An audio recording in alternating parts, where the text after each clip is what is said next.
2024 में नरेंद्र मोदी जी भारत के प्रधानमंत्री हैं, ये तो सभी जानते हैं। पर उनकी प्रधानमंत्री बनने तक की कहानी बहुत ही कम लोगों को पता है, लेकिन उनकी जिंदगी की कहानी किसी कम नहीं है। तो इस वीडियो में हम जानने वाले हैं मोदी जी की बचपन से लेकर प्रधानमंत्री बनने तक की कहानी। इनकी कहानी जानने के लिए हम आ गए हैं 1950 में। इस समय में भारत बहुत सारी परेशानियों का सामना कर रहा है। भारत के गुजरात में है ये वाडनगर गांव। आज 17 सितंबर 1950 को वाडनगर गांव के एक गांव के अंदर जन्म हुआ है नरेंद्र मोदी जी का। मोदी जी की माता का नाम है हीराबेन मोदी और इनके पिता का नाम है दामोदर दास मूलचंद मोदी, जिनके 6 बच्चे हैं और इनमें से तीसरे हैं नरेंद्र मोदी जी, जो कि आने वाले समय में भारत के प्रधानमंत्री बनने वाले हैं और पूरे देश को सफलता की तरफ एक नई दिशा देने वाले हैं। लेकिन अब बचपन में मोदी जी के परिवार के ऊपर गरीबी हावी है, क्योंकि अभी मोदी जी के पिता वाडनगर के रेलवे स्टेशन पे चाय बेचते हैं। ये अपने बेटे को किसी महंगे स्कूल में लगाना अफोर्ड नहीं कर सकते, इसलिए 8 की उम्र में इन्होंने मोदी जी को आरएसएस के आर्मी स्कूल में लगा दिया है। गरीबी की वजह से स्कूल में बहुत बच्चे मोदी जी को चिढ़ाते हैं और इनके पिताजी के एक चाय वाला होने की वजह से इनका मजाक उड़ाते हैं। लेकिन मोदी जी को इन छोटी मोटी चीजों से कोई फर्क नहीं पड़ता है। इनके बाकी दोस्तों के तो सपने हैं नई साइकिल लेना, नया बैग लेना, लेकिन इनका सपना है ज्यादा से ज्यादा अपने परिवार की और बाकी लोगों की हेल्प करना।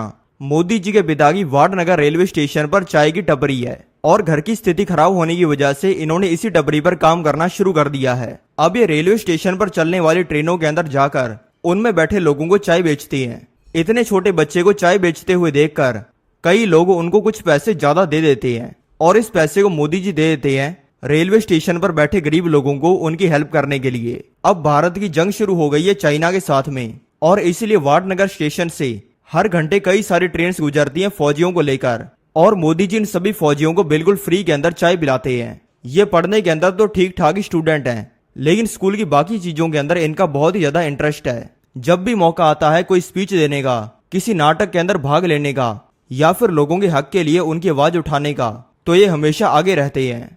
अब मोदी जी वाडनगर रेलवे स्टेशन पे सैनिकों को चाय पिला रहे हैं और सैनिकों से ट्रेनों के डब्बे पूरे भरे हुए हैं। अब कुछ महीने बीत चुके हैं और सैनिकों की ट्रेनें वापस आई हैं वाडनगर रेलवे स्टेशन पे।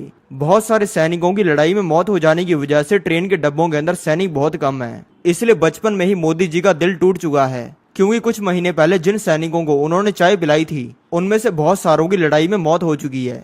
इसलिए बचपन में ही मोदी जी में देश के लिए मर मिटने का जज्बा आ गया है। इनके बचपन में होने की वजह से फौज या फिर पुलिस तो ज्वाइन नहीं कर सकते, इसलिए इन्होंने आरएसएस को ज्वाइन कर लिया है, जिसमें देशभक्ति करना और हिंदू धर्म की रक्षा करना सिखाया जाता है। अब इनका रूटीन कुछ ऐसा है कि ये सुबह रेलवे स्टेशन पर चाय बेचते हैं, दोपहर में स्कूल जाते हैं और शाम को आरएसएस की मीटिंग्स में जाते हैं। आज ये करते हुए इन्हें 2 हफ्ते हो चुके हैं। यह है मोदी जी का वाडनगर के अंदर घर और आज इनके घर पे मोदी जी और इनके भाई और इनकी मम्मी है। आज इनके घर पे साधु आए हैं जिन्होंने इनका हाथ देकर इनकी माता को कहा है कि तुम्हारा बेटा दामोदर अगर राजनीति में चला गया तो ये पूरे भारत का राजा बनेगा, लेकिन अगर ये धर्म की ओर चला गया तो ये सीधा सन्यास ही ले लेगा, क्योंकि ये खुद के लिए नहीं बल्कि लोगों के लिए जीने वाला इंसान है। ये कहने के बाद में ये बाबा तो इनके घर से चले गए हैं, लेकिन इनकी माता रोने लग गई हैं, क्योंकि मोदी जी आरएसएस में जाने के साथ में सुबह और शाम को 1-1 घंटा पूजा भी करते हैं और इनको डर है कि कहीं इनका बेटा दामोदर सन्यास न ले ले। अब मोदी जी की उम्र 18 साल की और ये साल चल रहा है 1968 का और इन सभी चीजों को देखते हुए ही मोदी जी के माता पिता ने इनकी शादी करने की सोच ली है। लेकिन मोदी जी इस चीज के बिल्कुल खिलाफ हैं, क्योंकि उनका कहना है कि वो अपने सारे समय को देश और लोगों के भले के लिए लगाना चाहते हैं। लेकिन तब भी इनकी शादी पास के गांव की लड़की यशोदा बेन जी के साथ में करवा दी गई है। अब इस शादी को हुए कई महीने हो गए हैं और मोदी जी ज्यादा समय इनको नहीं दे पा रही हैं, इसीलिए इन दोनों ने अलग होने का फैसला कर लिया है। अब मोदी जी के दिमाग में हर समय हजारों विचार चलते हैं और उनको समझ नहीं आता है कि उनके जीवन का लक्ष्य क्या है, इसलिए ये अपने घर को छोड़कर हिमालय की ओर चले गए हैं और इन्होंने साधु जैसा जीवन जीना शुरू कर दिया है। अब 2 सालों बाद ऐसा जीवन जीने के बाद ये वापस आ गए हैं गुजरात के अहमदाबाद गांव में और यहाँ पर इन्होंने लगा ली है ये चाय की टपरी। इनको टपरी लगाए हुए कुछ ही दिन हुए हैं और यहाँ पर रोज ही अंबालाल कोष्टी नाम के इंसान ने आना शुरू कर दिया है, जो कि आरएसएस के स्थानीय नेता हैं। अब इनको ये चीज करते हुए कई दिन हो गए हैं और आज इनको मोदी जी ने बताया है कि इनका बचपन से सपना है आरएसएस को ज्वाइन करने का। अंबालाल कोष्टी जी ने इनकी पर्सनैलिटी को देखते हुए इनको आरएसएस के अंदर ज्वाइन कर लिया है और अब आने वाला है इनके जीवन के अंदर बहुत ही बड़ा मोड़।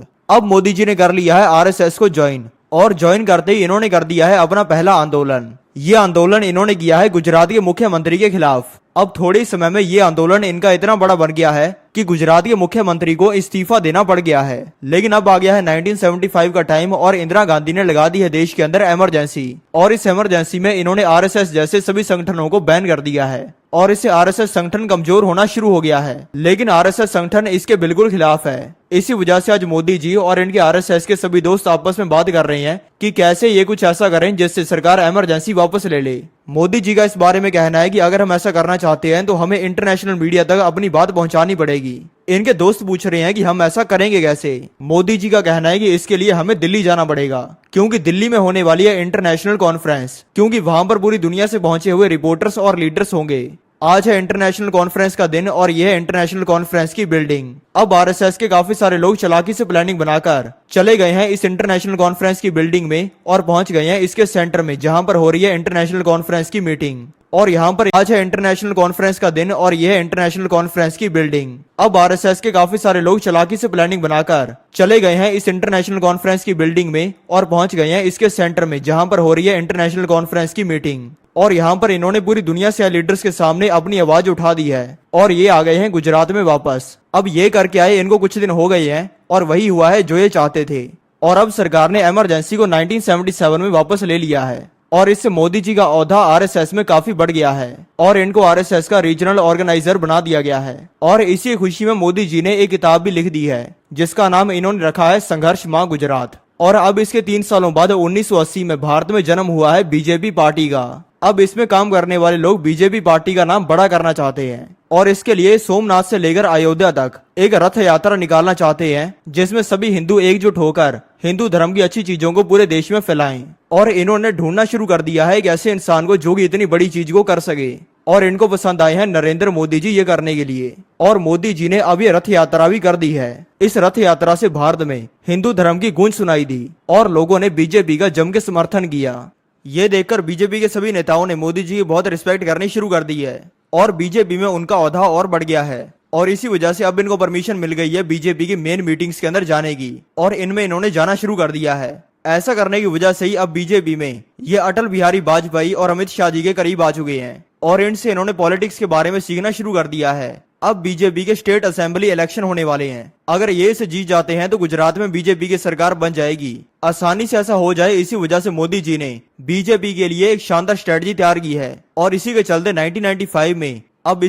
1995 में गुजरात के स्टेट असेंबली इलेक्शंस में मेजोरिटी के साथ जीत हासिल कर ली है। अब इनको अपनी काबिलियत की वजह से अब इनको 1999 में बीजेपी का जनरल सेक्रेटरी बना दिया है। लेकिन मोदी जी को पद की कोई भूख नहीं है। इनके विचार है ज्यादा से ज्यादा लोगों का भला करने के, इसलिए जो भी काम इनके पास में आ रहा है उसको बाखूबी कर रहे हैं और अच्छे तरीके से जनरल सेक्रेटरी का काम करते हुए अब इनको काफी टाइम हो गया है और साल आ गया है 2001 का। गुजरात के सीएम हैं ये केशुभाई पटेल और ये मोदी जी को तब से जानते हैं जब वो चाय बेचा करते थे।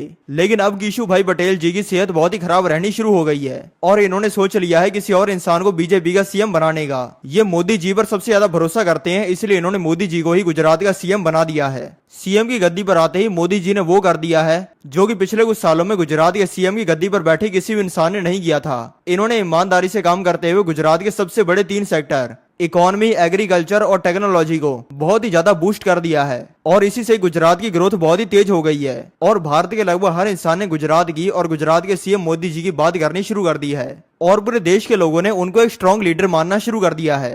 अब आ गया है साल 2014 का और मोदी जी लड़ने वाले हैं अपने पहले लोकसभा इलेक्शन। अगर वो इसे जीत जाते हैं तो वो पूरे भारत देश के पीएम बन जाएंगे।